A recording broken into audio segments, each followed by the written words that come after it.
L'âge militaire, cessez-le-feu, oui à une solution négociée, solidarité avec la population ukrainienne. Ça, c'est le chapeau.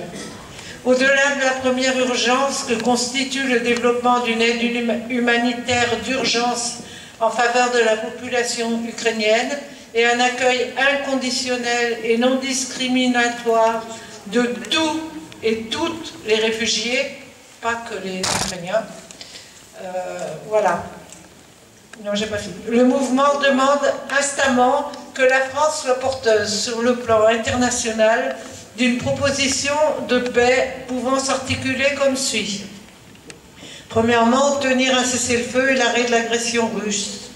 Puis, remettre sur la table des négociations l'accord de Minsk II de 2015 qui repose sur un cessez-le-feu durable, sur le respect de la souveraineté et de l'intégrité de l'Ukraine et sur une solution d'autonomie par les territoires des républiques autoproclamées du Donbass. Alors là, peut-être dire que ce traité a été signé par l'Ukraine, la Russie, la France, l'Allemagne, la Biélorussie, je crois, et que personne n'a tenu, à peu près personne. Voilà.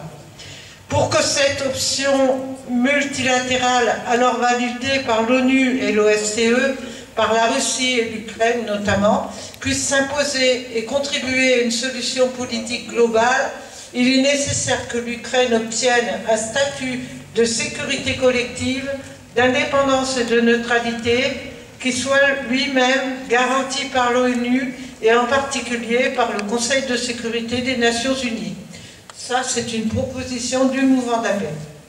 Une solution de ce type constituerait un pas positif dans un processus de négociation qui doit désormais s'inscrire dans le cadre de l'ONU, dans le respect des buts et des principes de la Charte des Nations Unies. L'arrêt des livraisons d'armes dans le respect du traité sur le commerce des armes ratifié le 24 décembre 2014, interdisant de vendre des armes aux pays en guerre. Que soit envisagée la mise en place d'une force d'interposition des Nations Unies. Il est encore possible de rompre l'engrenage total de la guerre qui ne pourrait conduire qu'au pire. Les nombreuses manifestations à travers le monde, y compris en Russie, malgré la répression, montre que les opinions publiques se mobilisent massivement en faveur d'une solution politique et diplomatique. Comme l'a dit le secrétaire général des Nations Unies, il n'est jamais trop tard pour nouer des négociations de bonne foi et aborder tous les problèmes de manière pacifique. La France doit prendre des initiatives nécessaires tout azimut pour réunir l'ensemble des pays européens et entamer en urgence la négociation d'un traité de paix et de sécurité commune en Europe, dans l'esprit de l'acte final de la conférence d'Helsinki sur la sécurité et la coopération en Europe, incluant le retrait de la France de l'OTAN et à terme la dissolution de l'OTAN, tout en replaçant les Nations Unies au cœur de la construction d'un monde en paix.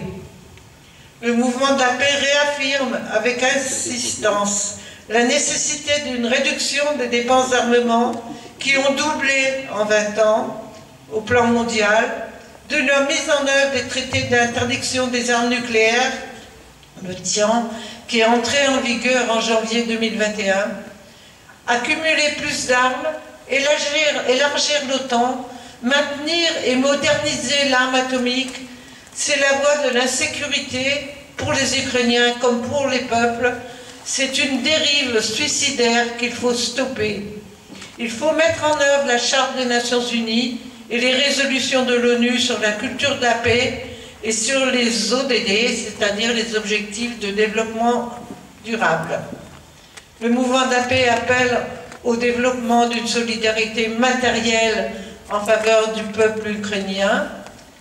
C'est sur ces fondements que le mouvement de la paix appelle à participer au rassemblement pour y porter la voix de la raison en faveur de la recherche de solutions négociées politiques et diplomatiques, ainsi que de la convocation d'une conférence pan-européenne de la paix sous l'égide de l'OSCE et des Nations Unies et avec tous les pays d'Europe, c'est-à-dire comprenant notamment l'Ukraine et la Russie. Voilà, donc ça paraît simple comme ça, mais on sait depuis hier soir qu'il y a deux paix. Il y a une paix grandiose avec des armes partout et on se cogne. Et puis il y a la paix à nous qu'on a appelée paix des cimetières.